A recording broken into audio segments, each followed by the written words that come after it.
Polêmica. O governador Mauro Mendes informou que os vetos à lei da moratória da soja serão mantidos e disse que tem deputados que não estão falando a verdade. E esse é um dos assuntos agora na nossa entrevista no Jornal do Meio-Dia com o deputado estadual Gilberto Catani, do PL, que é o autor da lei. Boa tarde, deputado, e seja bem-vindo aqui ao Jornal do Meio-Dia.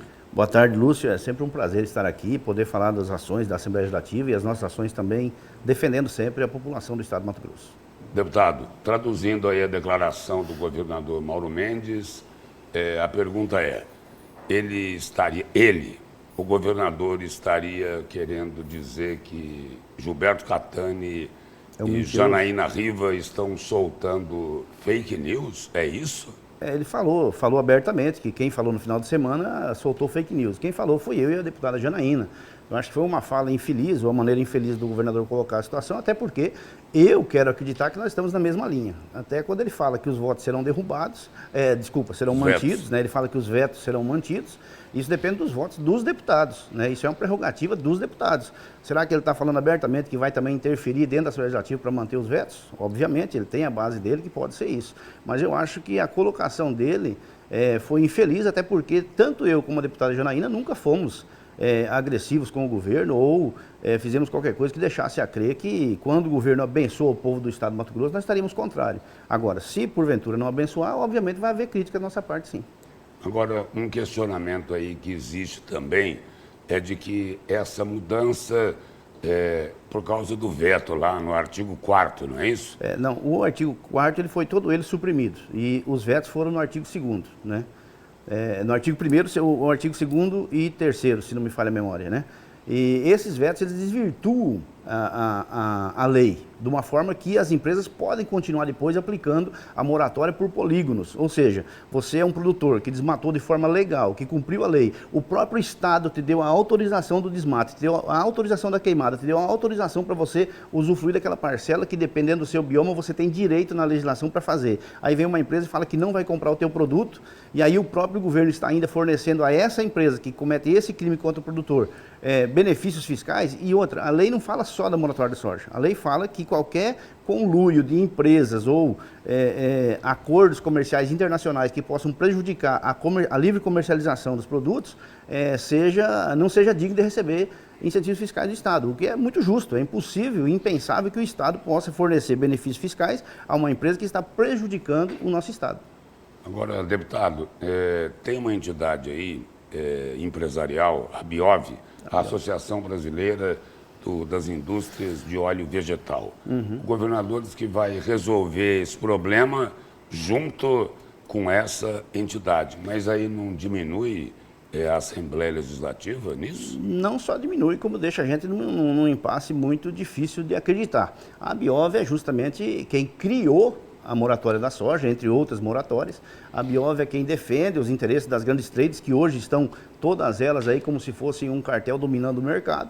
A BIOV é aquela que lutou com todas as forças para que a lei não fosse aprovada, que está mais de um ano para ser aprovada na Assembleia Legislativa. A BIOV também é aquela que está lutando incansavelmente para que esses dois vetos não sejam derrubados. E aí a própria BIOV ontem, num vídeo que o governador colocou, disse que vai acabar com a moratória da soja. Eu repito, eu não sou mentiroso e não espalho fake news. Eu quero que a pessoa que está me ouvindo aí acredite em quem ela quiser, né? Eu quero que as coisas fiquem muito claras para que a pessoa, o produtor, possa saber de fato quem está do lado de quem. Agora, deputado, a BIOV, ela abriga as grandes tradings. Só para traduzir, as grandes tradings são os mega barões do agro. É isso, não é? É isso, não só, a grande maioria delas é internacional, né? Você tem a Bunge, você tem outras aí, a COFCO, que são internacionais, mas a nossa, aqui do nosso país, é a AMAG, né? Que pertence ao grupo MAG, que é uma das maiores aí até do planeta, mas nós temos, em contrapartida também, representatividades como, por exemplo, a ProSoja, que luta para que o produtor seja beneficiado. Nós precisamos que o produtor sempre seja beneficiado. E não é só na questão do soja. Nós temos aí a questão do leite, por exemplo, que foi feito praticamente a mesma coisa. E não deu esse baco-baco. Por quê? Porque o leiteiro é um carinha miudinho, né? Mas quando se trata desses barões aí, realmente a coisa é complicada. Agora, essas tradings aí, elas querem o seguinte, continuar escolhendo de quem elas vão comprar e continuar recebendo o incentivo fiscal. É por aí, não é? É por aí. E eu acho que nunca ganhou-se tanto dinheiro como se ganha com essas trades, né? E uma coisa interessante, existem milhares de pessoas hoje impedidas de vender o seu grão, né? Milhares de produtores impedidos de vender o seu grão, principalmente nas cidades mais novas. E, repito, de forma legal, ele não desmatou nada ilegalmente, desmatou legal e não pode vender o seu grão. Porém, na última safra, não ficou nenhum grão de soja sem ser comercializado. Então, estão empurrando o produtor para uma ilegalidade. Essas mesmas trades que não querem comprar do cara que desmatou depois de 2008, né, para poder fazer o seu nome lá fora, né, para poder se subjugar a uma legislação europeia. Essas mesmas trades arrumam aí uma terceira via, um atravessador que vai lá e compra desse camarada que está desesperado para pagar suas contas, precisa vender o seu grão, ele compra mais barato e vende para elas próprias, porque não tem nenhum outro tipo de comercialização no nosso país, nem no nosso estado. Então, de uma maneira ou outra, estão empurrando para a ilegalidade. Isso nós não podemos aceitar. Deputado, para todo mundo entender, dá uma resumida para a gente aí, o que é esta moratória da soja e quais os prejuízos que ela causa. Muito bem, a moratória da soja nada mais é do que um acordo comercial feito entre essas grandes empresas para se negar a comprar a produção de soja depois de 2008, de área desmatada. Isso não implica em área ilegal desmatada, mas sim em área legal.